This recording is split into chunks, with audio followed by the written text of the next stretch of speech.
Hello, kembali lagi di channel Rumah Awang Movie. Terima kasih buat kalian yang udah klik video ini. Ngomong-ngomong, apa kabar nih semuanya? Info sedikit, kali ini gua bakal usahain buat upload video 2 kali dalam seminggu cuy. Doa hari ini semoga di bulan Oktober kita semua diberi kebahagiaan. Amin. Nah, di video kali ini gua bakal membahas alur cerita film The Dictator. Film ini menceritakan seorang diktator yang kejam mendadak berubah jadi gelandangan karena ulah pamannya sendiri. Tapi hebatnya, dia bisa mengembalikan keadaan dan merebut kekuasaannya lagi. Penasaran dengan perbuatannya yang nekat? Tanpa berlama-lama kita langsung masuk aja ke alur filmnya. Enjoy!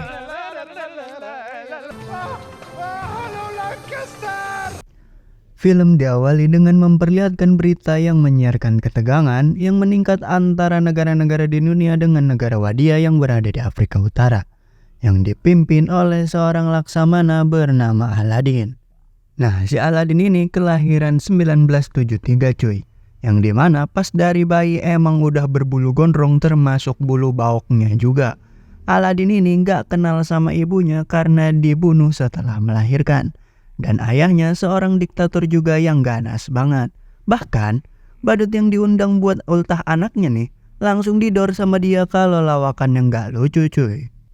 Si Aladin tumbuh jadi pribadi yang mirip sama ayahnya setelah ayahnya wafat. Dan si Aladin ini dilindungi sama 30 penjaga wanita, yang salah satunya ada ibu-ibu bernama Etra, yang dianugerahi Tobrut alias toket brutal sebagai senjata utamanya. Faktanya, banyak negara di dunia termasuk Amrik yang khawatir nih sama negara wadia kalau nuklirnya itu dipakai buat nyerang negara-negara dunia. Pada hari itu, Aladin berpidato di tengah-tengah rakyatnya kalau senjata nuklir akan segera selesai, dengan alasan kalau senjata itu bakal digunakan untuk kedamaian. Nyatanya, nggak sama sekali cuy. Dan film pun dimulai. Nah, si Aladin ini punya paman yang dijadiin tangan kanannya. Dia bernama Tamir. Pas Aladin lagi ngecek progres nuklirnya nih, ternyata para ilmuwan di sana bikin nuklir kecil banget cuy, yang bener-bener kelihatan kiyowo dan gak menyeramkan. Aladin kesel sebab dia berpikir ini tuh gak bakal menakutkan. Padahal dulu si Aladin ini punya ilmuwan bernama Nadal yang berhasil membuat nuklir sempurna. Tapi sayangnya si Aladin gak suka karena ujung nuklirnya tumpul gak lancip dan berakhir si Nadal dihukum. Soalnya si Aladin kekeh pengen nuklirnya lancip kayak di kartun-kartun gitu. Aladin beranggapan kalau ujungnya tumpul nanti nuklirnya mantul balik lagi ke wadia cuy. Cuma si Nadal menyangkal yang berakibat Aladin langsung menghukumnya. Setelah pulang dari sana, tiba-tiba Aladin didor tepat di kepalanya. Tapi ternyata itu cuma Aladin palsu yang emang selama ini selalu disiapin buat ngecover si Aladin dari musuh-musuhnya. Sebab banyak orang yang gak suka dengan kediktatoran si Aladin. Aladin pun langsung meminta ke si Tamir buat dicariin penggantinya lagi. Namun ketika si Aladin cabut nih, Tamir menelpon orang dan berkata kalau mereka menembak orang yang salah. Itu artinya Tamir mencoba membunuh Aladin. Lantas, Tamir langsung menyuruh anak buahnya buat mencari orang yang mirip si Aladin. Dan ditemukanlah seorang penggembala kambing yang kita sebut aja namanya Rahul. Di sisi lain, Aladin sedang indehoy dengan seorang artis seperti biasa untuk melepas nafsunya. Gak disangka-sangka, ternyata udah ribuan cewek yang diselibau sama dia, bahkan aktor Terminator juga gak terkecualikan. Gak lama kemudian berita menyiarkan bahwa NATO akan menyerang negara wadia. Tapi rencana itu bakal dibatalkan kalau si Aladin setuju datang ke PBB buat klarifikasi tentang nuklir buatannya. Si Aladin yang emang bocahnya nekat, tanpa banyak bacot langsung menyetujui permintaan PBB dan dia langsung OTW ke Amrik naik onta dengan dilindungi puluhan penjaga wanitanya dan diiringi sama ratusan mobil Lamborghini. Bukan cuma itu, si Aladin juga minta kamarnya buat didesain semaunya dia. Tapi tanpa disadari malamnya pas dia tidur nih, ada seorang yang menyelinap masuk memukulnya sampai pingsan lalu menculiknya. Ternyata orang itu adalah Clayton, sang kepala keamanan Amrik yang bertugas menjaga si Aladin. Clayton mengaku dirinya dibayar buat menyiksa dan membunuh Aladin, yang dimulai dengan memotong jenggotnya supaya nggak ada yang mengenali dirinya gitu. Tapi pas jenggotnya dibakar nih, apinya menyebar ke tubuh si Clayton yang membuat si Aladin jadi berhasil kabur. Setelah ngambil baju gelandangan, Aladin pun langsung OTW ke gedung PBB bertujuan buat melangsungkan pidatonya. Sayangnya Aladin gak dikenali gara-gara jenggotnya udah dicukur. Seketika muncul mobil konvoi yang membuat Aladin terkejoet karena di dalamnya Tamir bersama si Rahul, sang Aladin palsu. Akhirnya Aladin sadar kalau ini semua adalah rencana Tamir yang telah berkhianat. Pidato di PBB pun dimulai. Terlihat dihadiri banyak petinggi negara yang diliput oleh media. Tapi cuy, karena si Rahul bocah gelo nih, dia malah melakukan hal yang konyol kayak jatuh jungkir balik sampai nyiram air seninya ke para petinggi. Nah, si Rahul ini membacakan pidato yang udah dibuat si Tamir demi kedamaian dunia. Sebagai Aladin palsu, si Rahul akan menandatangani konstitusi dalam 5 hari ke depan, yang menyatakan kalau negara Wadia nggak bakal melakukan kediktatoran lagi dan akan menjadi negara demokrasi. Aladin yang nggak terima Wadia jadi negara demokrasi, tanpa berlama-lama dia langsung memanjat pagar. Polisi yang melihat pun langsung menangkapnya dan kericuhan juga nggak terhindarkan. Untungnya ada salah satu pendemo yang bernama Zoe menyelamatkan Aladin cabut dari sana. Pas OTW naik motor ke toko nih, Aladin mengubah namanya jadi Alison Burger supaya nggak diketahui identitasnya cuy. Si Zoe ini sangat peduli dengan anti rasisme dan anti penindasan, yang berbeda banget dengan prinsip si Aladin. Saat itu Tamir pun sangat lega melihat berita gudangnya terbakar hangus yang tanpa dia ketahui kalau yang hangus itu si Clayton bukan Aladin. Di sisi lain, si Aladin masih berusaha masuk ke hotelnya sampai bertanya ke polisi yang justru dianggap sama polisi kalau si Aladin ini bocah aneh. Aladin yang hidupnya berubah drastis pun langsung merasa sedih banget. Tanpa sengaja, Aladin melihat mantan ilmuwan nuklirnya yaitu Nadal yang sekarang kerja di iBox Amerika. Diam-diam Aladin mengikuti si Nadal pas pulang kerja, yang mana si Nadal ini mampir ke sebuah kafe yang banyak gambar-gambar Aladin sebagai hinaan. Ternyata kafe itu bernama Kafe Kematian Aladin yang cuma didatengin sama orang-orang pembenci Aladin doang. Usut punya usut, beberapa orang di sana dulunya petinggi negara Wadia yang telah dieksekusi. Tapi ternyata mereka cuma diusir doang dari negaranya. Yang kita tahu alasan eksekusinya itu gara-gara hal sepele, kayak ngetawain mainan di kotak sereal sama papasan di tangga yang gak kelar-kelar. Si pemilik kafe yang curiga nih langsung bertanya siapa sebenarnya si Aladin ini. Aladin yang panik berusaha mengelak dengan menyebutkan tulisan-tulisan yang terpasang di dinding kafe. Si pemilik kafe pun mengatakan kalau pria itu adalah Aladin tanpa jenggot.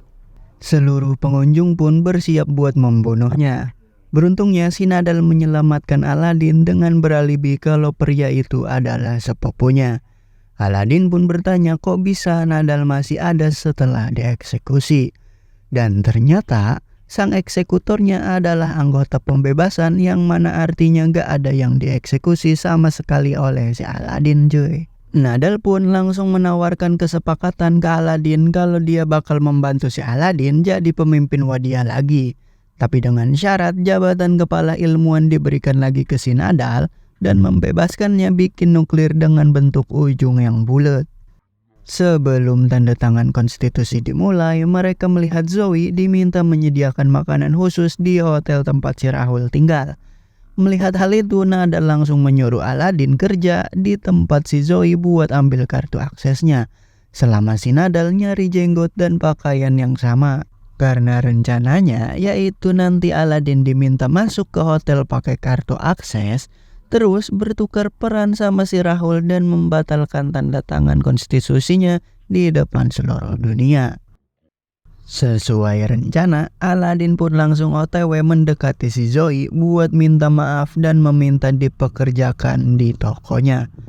Di hari pertamanya si Aladin ini malah berulah cuy.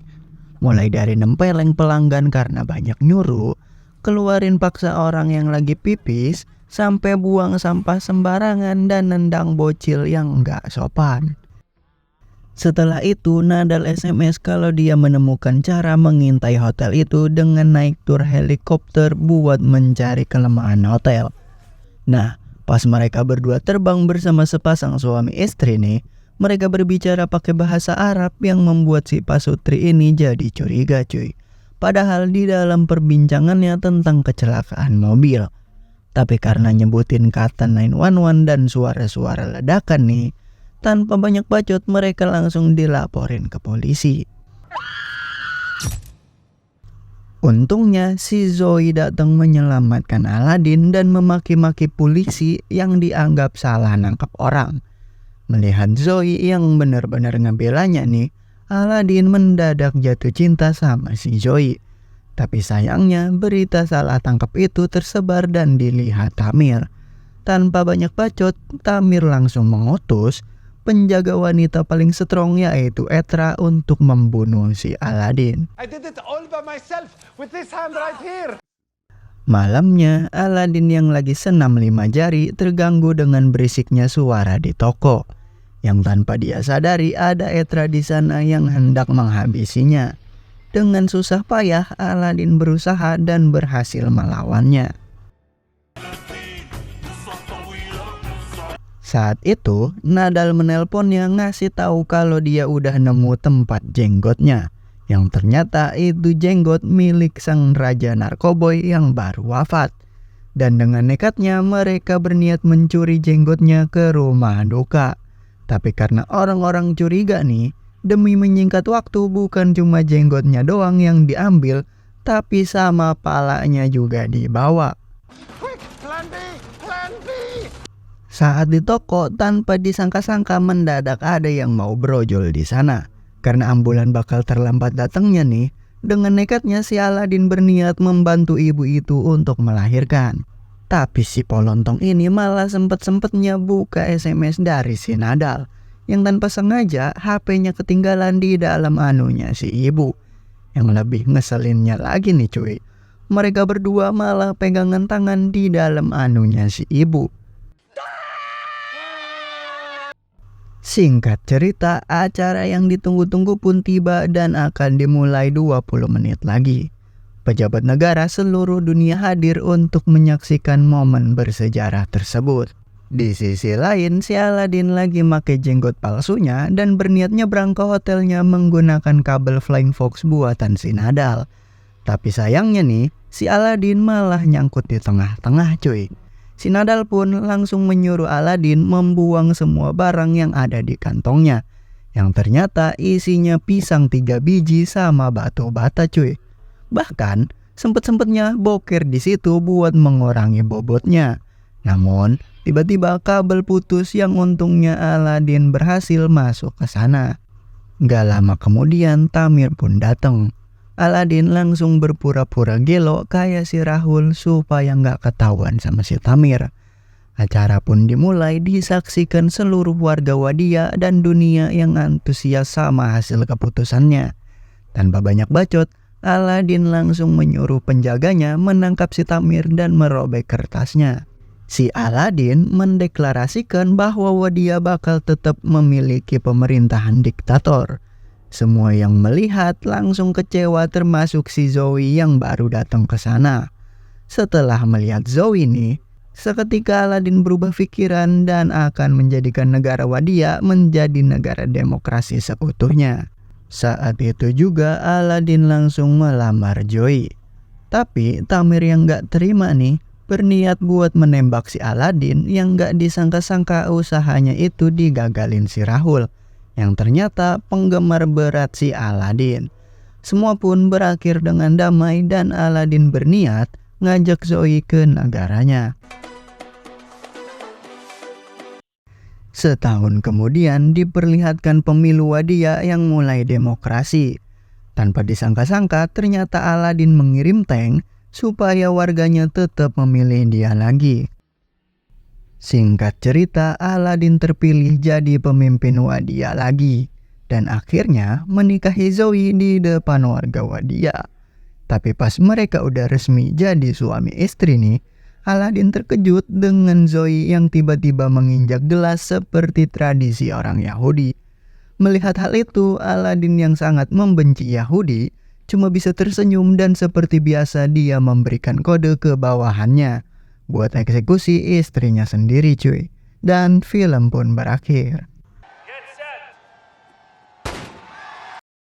Nah, jadi itulah alur cerita film The Dictator. Gimana menurut kalian cuy? Gua harap kalian mengerti dengan apa yang udah gua jelasin. BTW, terima kasih buat kalian yang udah nonton sampai akhir. Kalau kalian suka dengan video ini, jangan lupa like, komen, dan subscribe. Dan jangan lupa support juga channel ini dengan di-share ke teman-teman kalian. Sekian dari gua Jeki, izin pamit, see you next video. Bye.